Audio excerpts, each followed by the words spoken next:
All right, welcome to Fantasy Football Formula. I'm Chris Savold alongside John Schooner. We're going into Week 7, is it? And there have been some new developments. First off, and probably most prominent, Eddie Lacy, Green Bay Packers running back, goes down with a injury, and he's been placed on the IR. This is very significant because just a week ago, James Starks... He needs ankle surgery.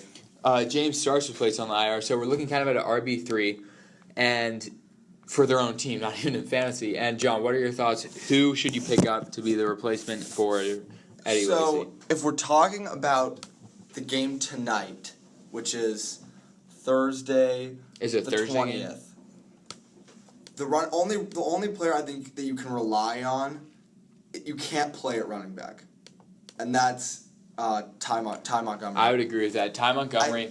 I think Ty Montgomery is the only one you would want tonight. I think this actually makes him maybe a flex play, sneaky flex play if you want, because I think he is actually a pretty interesting option. I think he's gonna get probably at least 10 targets even out of the backfield. He could get some running yards, but I think long term, the guy you want was just activated off the practice squad, and it's Don Jackson.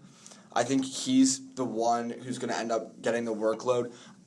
I think if given if there's a goal line opportunity, Don Jackson will be the one getting it tonight.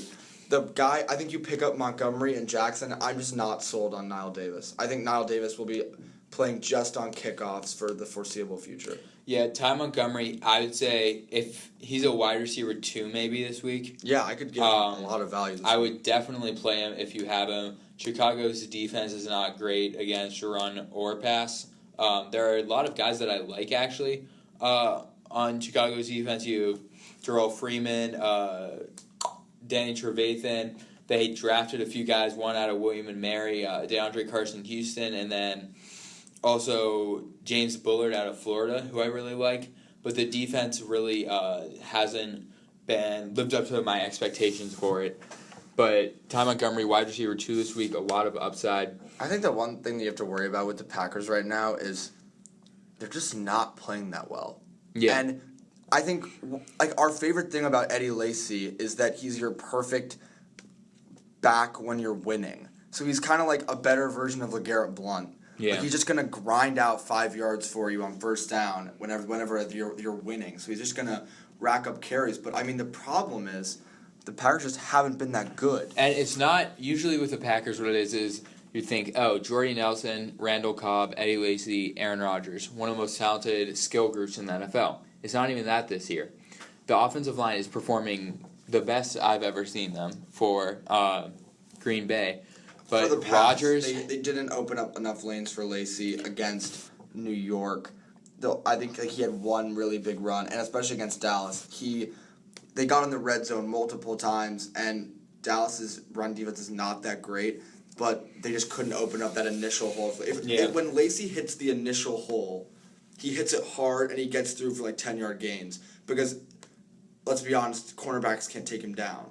But 280-pound defensive ends can take him down. Yeah, and then Montgomery, I think Devontae Adams is also probably going to be out due to a concussion, if I'm correct. I think Ty Montgomery is... if you need a wide receiver 2 this week, start Ty Montgomery. If you're in a 12-team format, I see no reason why not to start Ty Montgomery. I'm actually picking up Ty Montgomery right now and dropping John Brown. Because I think Montgomery... John Brown. Do it. I think Ty Montgomery, even for the rest of the season... He could be just he's going to be extremely dynamic. He could be like a Deion Lewis. Yeah, Deion Lewis. I could totally see Ty Montgomery as a Deion Lewis. Well, the only thing that we have to take into account with Ty Montgomery is Deion Lewis took 10 carries a game. And I don't think Ty Montgomery's going to take 10 carries a game. Yeah. Ty Montgomery could get 5 carries a game, but is going to play... I would say, okay, yeah. I don't think he's your running back for first down.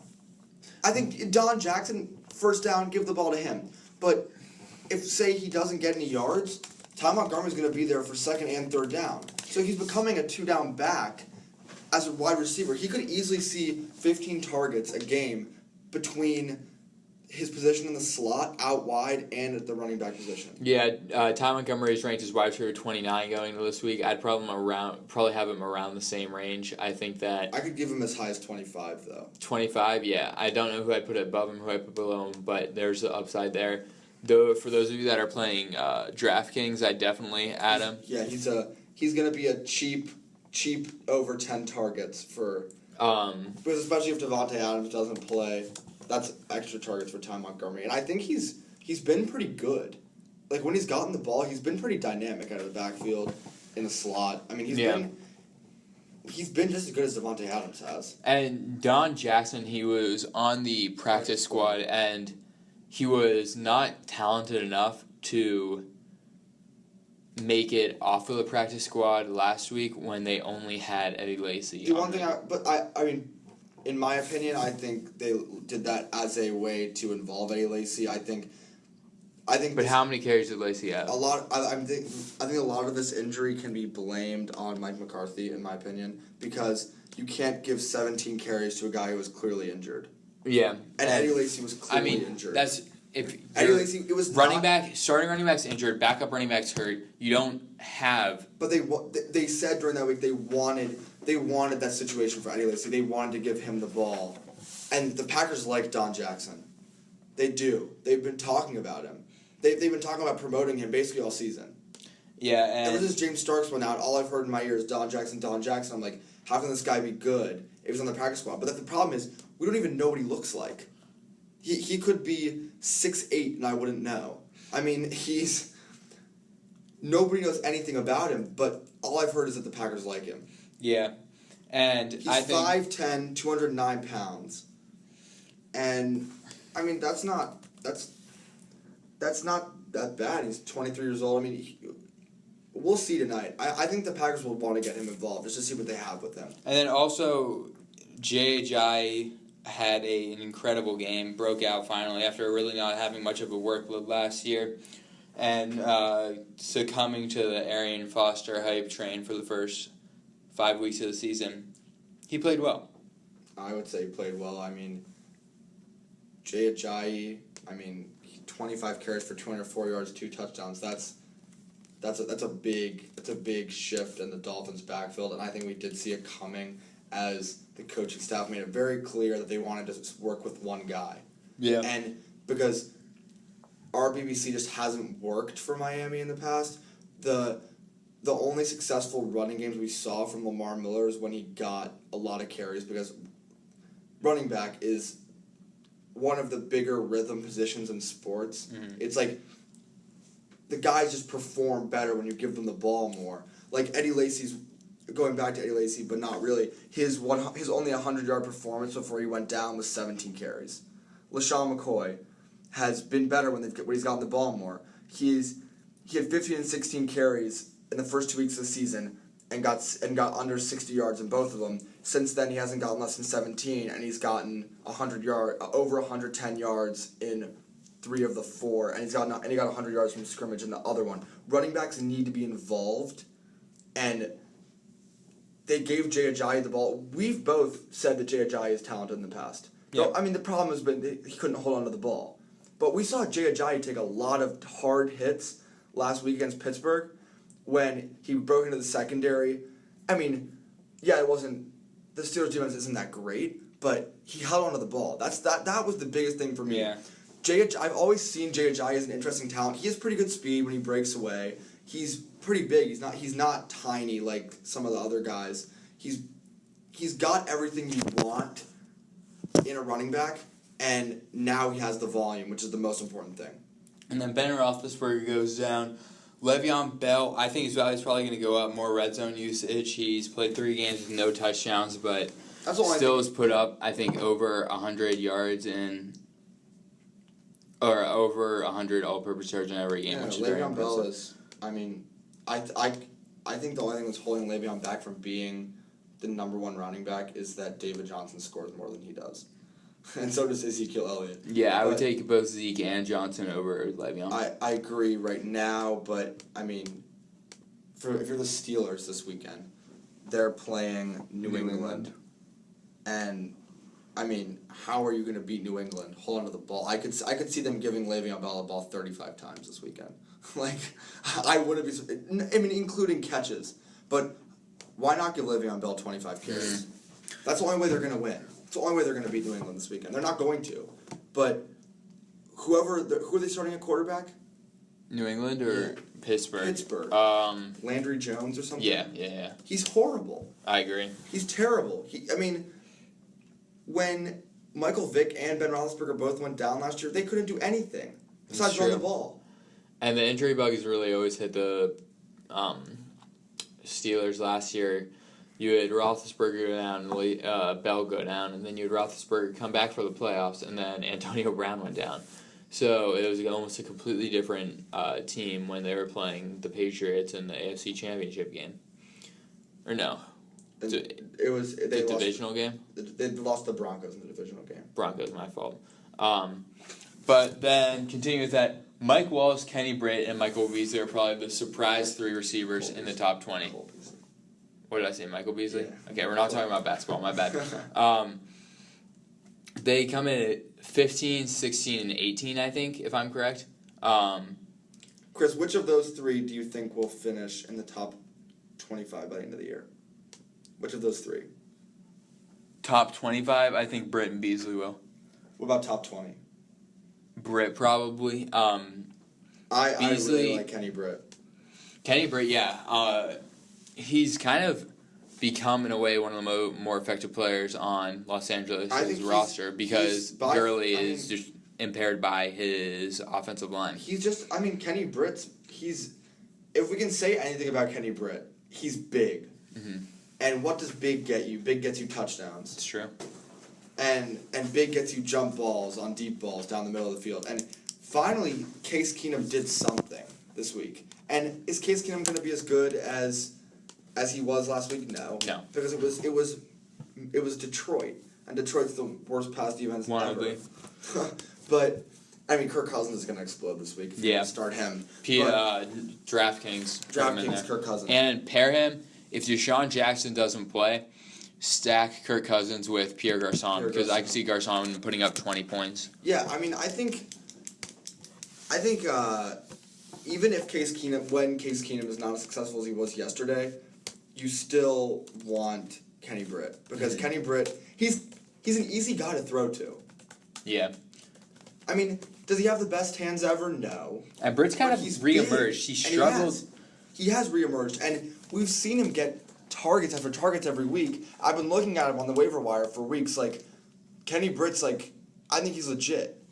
He was a first-round pick in 2009, 30th overall to Tennessee, obviously, and he never put up over 750 yards. And this year, he already has 492 yards, which is on pace to be, 492, 6 games times 16. He's on pace for 1,312 yards, which is a combination of his past 3 seasons combined. Very, very impressive for Kenny Britt. I think you definitely. I mean, he's a must add in all formats, and I could see him being a mid wide receiver too.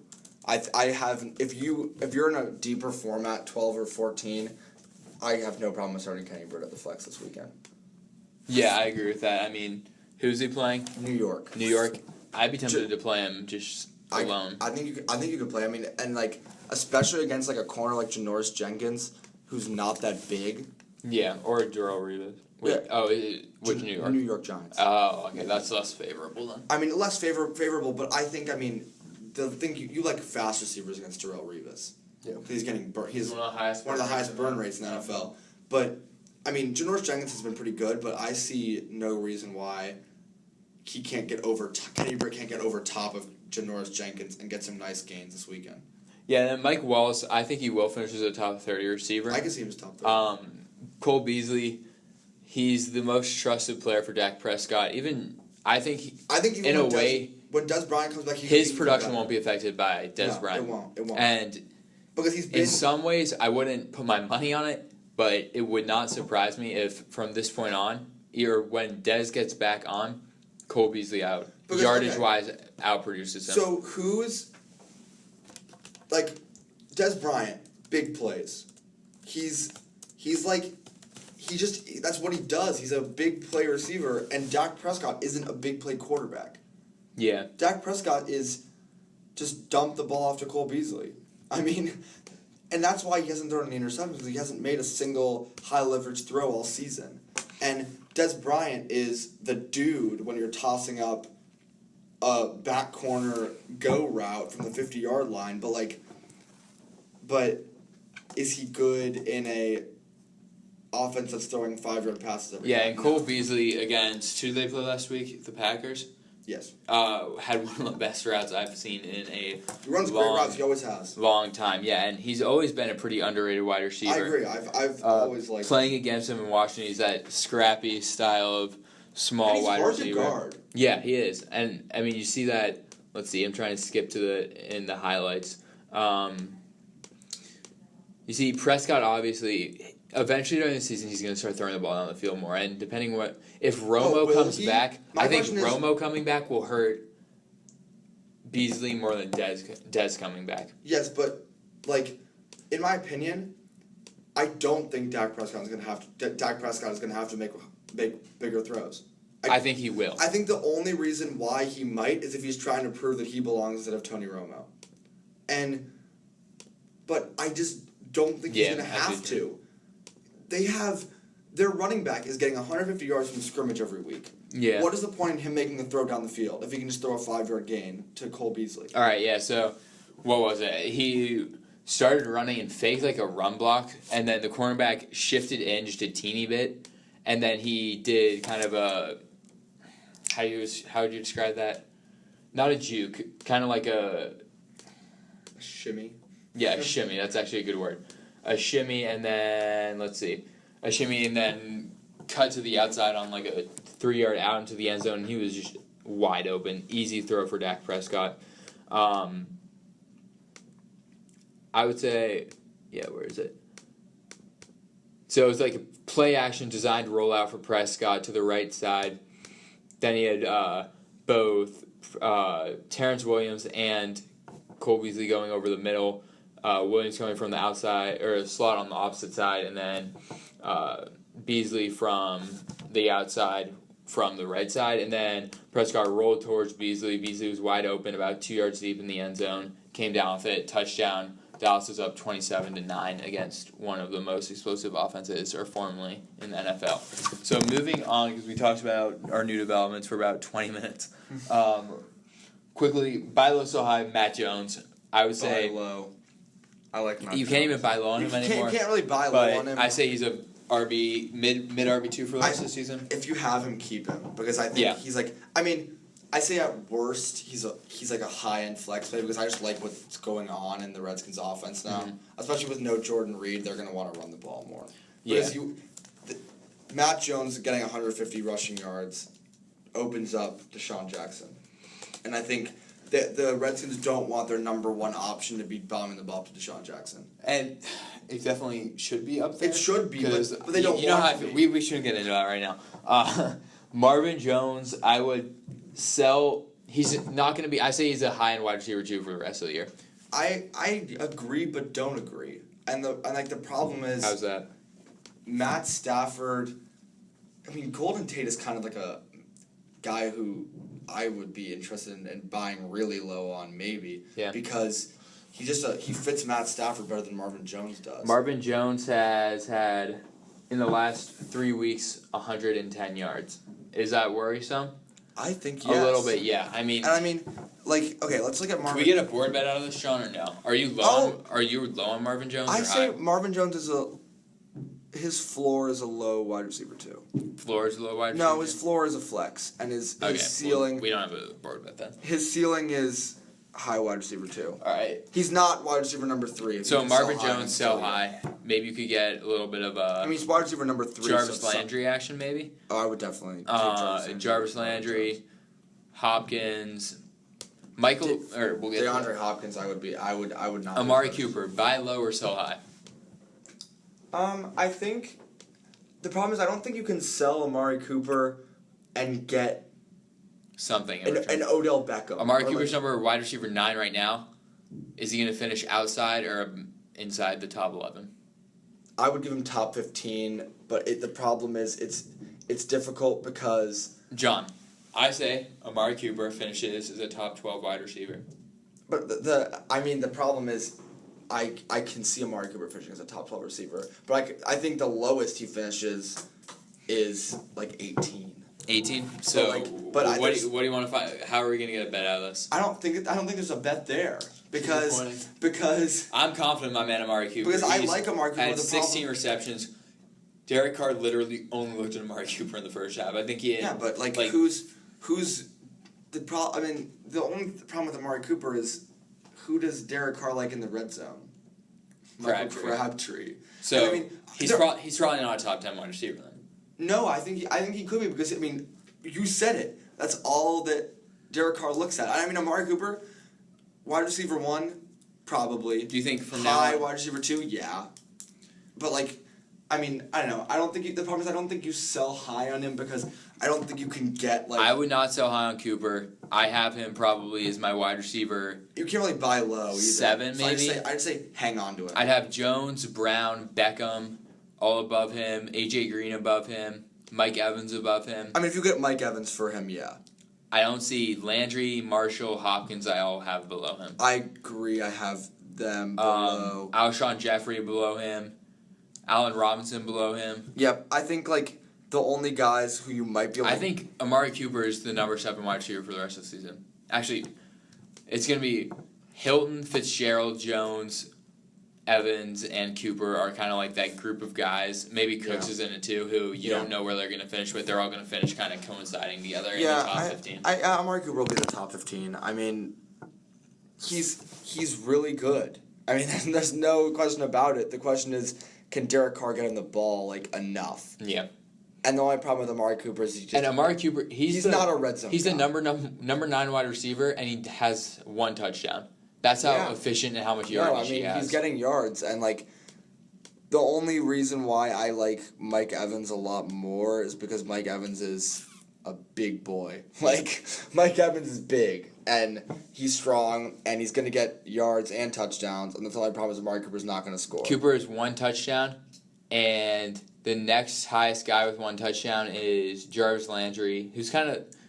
Similar to Amari Cooper. Similar to a PPR guy fantasy-wise at 20. Amari Cooper is an easy wide receiver. The touchdowns are going to come from Amari Cooper eventually. Carr's going to get... Is he going to score 5 touchdowns this year? Yeah. Is he going to score 10? No. Is he going to score 7, 8? Yeah. Maybe. And when you combine that with him being, number... I think, Derek Carr is going to start taking shots down the field, and that's when Amari Cooper is going to start scoring touchdowns. Yeah. Anyways, Chris and Michael, I say... Buy low if you can. Play up. Thomas Rawls coming back and buy low. Yeah, I mean, Chris and Michael's good. I think he's top 15 running back for the rest of the year. Great running back. We kind of every year is kind of the hype train goes up for Chris and Michael, but never actually arrives at the station. And this year, because they're actually everybody always says if you give Chris and Michael 20 carries a game, he's going to be really good. And someone finally. And then finally after. I mean, he was on the practice squad in Dallas. He was practice squad for the Redskins, if I'm correct. For so long, people were saying Christian Michael's really good. And everybody's like, yeah, we're going to get Christian Michael and we're going to give him the ball. But they just don't give him the ball. And now he's getting the ball, and now he's an RB1 going forward, in my opinion. So, Michael was selected 2nd round by Seahawks, then was kind of limited by Marshawn Lynch, obviously. He couldn't beat out Robert Turbin. Then was traded to the Cowboys for a 7th round pick. Cowboys had him after DeMarco Murray left. Didn't get any playing time and came in for 5 games as a backup. Then was signed, no action in free agency. November 2015, signed with the Redskins. Redskins cut him halfway through the year. And then Seahawks came back, and now he's one of the best running backs in the NFL. So, I mean, there you go. That's karma for the Redskins. Mike Evans, John, I just say hold him. Hold him. Hold him. Mike Evans is going to be a top 5 receiver. Easily, I could see top 5? Yeah, easily top 5. Jones, Cooper, are about... No, not Jones. Let's say Mike Evans. Jones, Brown, and Beckham are above him. Yes, and that's Actually, who are your 4 and 5 wide receivers? 4 is Evans, 5 is Green. and then I'd probably have the same. I would go six the T.Y. wide Hilton receivers maybe. I want. Let's see if we're talking the top 6 receivers. Let's say. Mm-hmm. I would. The thing is, Brown makes me nervous now.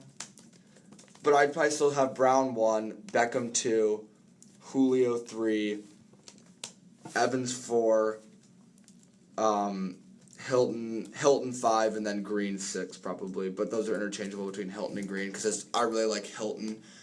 I don't think that there's many guys who you can take over Hilton when Andrew Luck is healthy. Yeah, he did have a good week last week. But, I mean, if you take away his 2 bad weeks, he's gotten 6 catches in every other game. And, I mean, I like T.Y. Hilton going forward. Yeah, I think for me, my top 5 would be Brown, Beckham, Jones, Evans, Green, Hilton, and then I think Cooper would probably come in at 7. I don't know, Chris. What about Terrell Pryor? That's a joke. Good one. Good one. So then, who doesn't love Terrell Pryor? That's my question, Chris. Rookies are who doesn't love Terrell Pryor? A lot of Ohio State fans. What's better than a quarterback playing receiver? Quarterback playing safety. There you go. Calvin Johnson at safety. True, very true. Rookies are now in midseason form, and I talked to, out of the 4 guys we have on the board as impressing, I talked to Michael Thompson, Devontae Booker, and obviously Zeke. Devontae Booker. Okay, really quickly, the only prospect I cared at all about coming out of the draft was Ezekiel Elliott. The only prospect you knew. No. Listen to me. The only I knew Ezekiel Elliott was going to be a beast. Everybody kept saying, no, he's not worth a first-round pick. I said, Ezekiel Elliott's going to be an easy RB1. Look where he is now. Ezekiel Elliott, baby. But, John, would you rather have, let's see, who's going in the first round? Would you rather have Joey Bosa in the first round and Devontae Booker in the 4th? Or Zeke in the first? I don't care. I want Zeke. Give me Zeke over anyone. I don't care. Joey Bosa did have a really good game last week, though. Did you see Joey Bosa? Joey Bosa is very, very good. Joey Bosa is the next JJ Watt, just saying. He is, probably. I mean, like, you can complain about him because he's a jerk, and he's just not... I mean, he's got an attitude, but, I mean, what's better than an attitude on your defensive line, Chris? A few things, but we won't get into that. So Devontae Booker, I think he's the second best rookie running back in the NFL. Arguably, who's number 1, Chris? Zeke. Thanks. Arguably, would you say second best wide receiver wise, talent wise? Treadwell, but obviously isn't having an impact, but Devontae Booker is. You can watch his highlight tape at Utah. You can just watch his normal tape in Utah. He is not the full package, but almost the full package. Okay, the best receiver... He will have C.J. Anderson's job by week 10, and when he gets C.J. Anderson's job... He's an RB1. He's going to be so good. He's an RB1. I'm saying... Devontae Booker is going to be C.J. Anderson from 2 years ago. I mean, like... He's so good. I love that guy. He's better than C.J. Anderson. And we saw it last week. We saw it the week before. You can make the argument he's a top 5 running back, top 15 running back in the NFL. I mean, he's good. I mean, we obviously haven't seen enough, but from what I've seen from him in college... And, I mean, you can watch his game against the Chargers. He was so good. He was really good. He had, 5 runs for 50 yards and obliterated defensive backs who tried to tackle him. The only issue is with Devontae Booker getting the job is that he's really similar to C.J. Anderson. How so? They're similar types of backs, but I do think Booker's faster. That's what I would say. But they're both one-cut backs.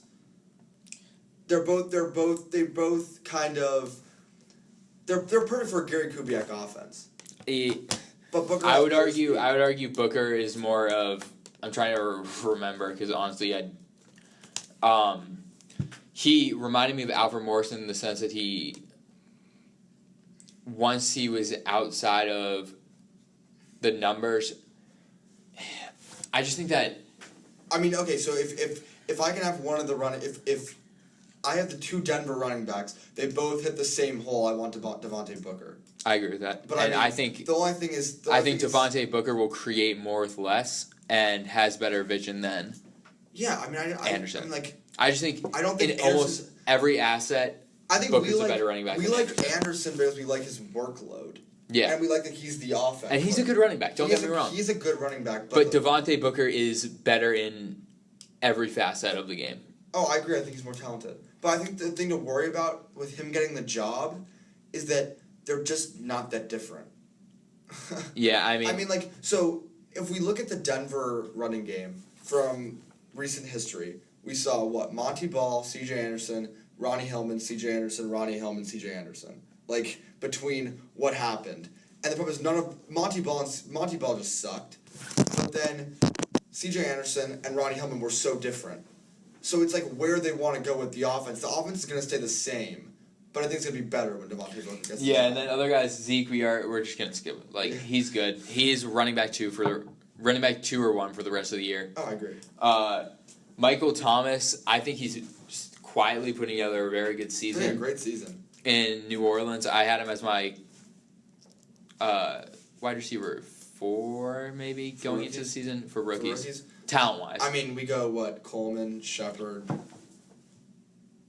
Is this for fantasy? No, for like... Talent-wise? I don't know, I'd probably say Coleman. I mean, Doxson is one of them. Yeah, I'd say probably Coleman, Doxson.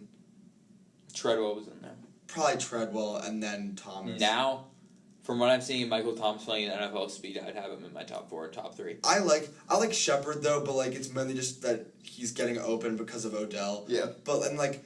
He's a good... Why we really like Will Fuller for his speed. Yeah. Like, he can't even catch the ball. Michael Thomas is a great all-around receiver. Okay. And Michael Thomas is, like... The only reason why I think Michael Thomas might be on the decline for the rest of the season is because I think that I've been kind of high on Coby Fleener recently just because I think that out of the bye week, they want him more involved. But, I mean, Michael Thomas is the red zone receiver. Yeah, and then Jordan Howard, I wasn't talent-wise crazy about him. I thought he was a good running back. I like him in the offense that he's in right now. Yeah, I think he's a wide receiver or running back 2 maybe for the rest of the year. Fantasy-wise? Yeah. When I would sell Jordan Howard fantasy-wise because I think he's a good back. I think he's good, but I think Jeremy Langford's going to get all the goal line carries when he comes back. So, if I'm correct, Redskins. Can't forget about the Redskins. Really quick. Playing Detroit, fantasy-wise, Pierre Garçon and Deshaun Jackson doesn't play. Yeah. Huge threat. Expect Kirk Cousins to have a good game. If Jackson does play, hopefully he'll get hip deep. Just pray to God he does. This is the week for Deshaun Jackson. I mean, like, if he Sua Cravens is coming back. He is. Glasses and everything. DFS, maybe? Like, do you want to, like, DraftKings, do we use Deshaun Jackson this weekend? No, because it's PPR. It's PPR. Yeah, then if Jackson doesn't play, Pierre Garçon's a great buy. So, Norman playing extremely well. Love it how all these Panther fans were like, he's a system player. Next man up. Worst pass defense in the NFL? Carolina. They're just getting burned. Every single week. Who did they play last week? New Orleans. They got and Brandon Cooks. Brandon Cooks. Week before that. Just a quick thing. Brandon Cooks burned Carolina on that 87-yard touchdown. He's just very good. There was no one close to him. Carolina just ate their words. Redskins are 4-2. Panthers are 1-5. Look at us now. Norman clearly was the defining factor of our defense. They're asking too much of Luke Kuechly, in my opinion.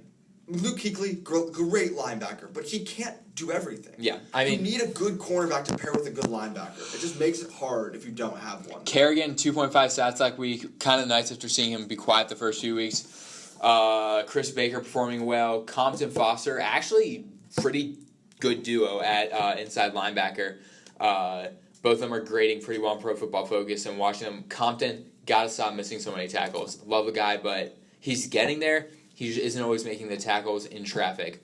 I said 3 weeks ago when Breland and what's his name went down, Deshaun Phillips went down, that the pair of Norman, Fuller, and Dunbar would be the best trio. And right now, Dunbar and Fuller were both getting around 76th grade on Pro Football Focus, which is like above average starter. And Breland and Phillips had 35 and 40. Also nice to see Greg Toller not getting as much playing time because he could not take an angle to the ball for his life, run defense-wise. Offensively, offensive line performing so well. Trent Williams is having a best season of his career. Sheriff is playing like a top 5 offensive guard, and Morgan Moses is also playing pretty well. Spencer Long has stepped in well, and Sean Laval hasn't been great, but he's been serviceable. I think that if this is a top 5 offensive line in the NFL, arguably. I mean, they're making Matt Jones look like it. Yeah. Matt Jones is not that good. Matt Jones doesn't have holes sometimes, but the line, for the most part, protects Kirk Cousins. Matt Jones is pretty good when he gets in the open, but he just can't get through the line, which is really other than that, considering he's Trent good. Murphy playing out his mind, one of the better outside linebacker groups. It would be nice if Imagine if Junior Gillette was there. But overall, looks like a good team. I think if we can win this week and then go into the Packers game 5-2, which is also a very winnable game. You got it. I mean, with no Eddie Lacy, it's very going into our bye, which is week 8. I think, if I'm correct, 6-2 it would be the goal, and I don't think it's unreasonable at all. I mean, it's not. I mean, Detroit's really beatable in my opinion, and then we should be favored to beat Detroit. I think they should beat Detroit because I just. My bad. After the Lions, we play the Bengals, Vikings, and Packers. Detroit. I think in that span we're trying to go 2-2, and then we'll be 6-4. Detroit. And then you play Cowboys, Cardinals, Eagles, Panthers. 3-1 in that span isn't asking much. Then 6-4, 9-7, and then Bears, Giants. Chance to go 11-5, 10-6. Yeah, I mean, I think it's reasonable, and I think it's looking good for the Redskins. I think they're in a good position to win this week and going forward. I think it's important that they get good momentum going into the bye, though, and keep it going through. All right, so 3 keys of the game. Compton makes tackles. Offensive line continues to perform well, especially the interior. Kirk Cousins hits Pierre Garçon, and Matt Jones can run the ball well. Defensively, Fuller steps up. Fuller gets an interception this week. I'm calling it.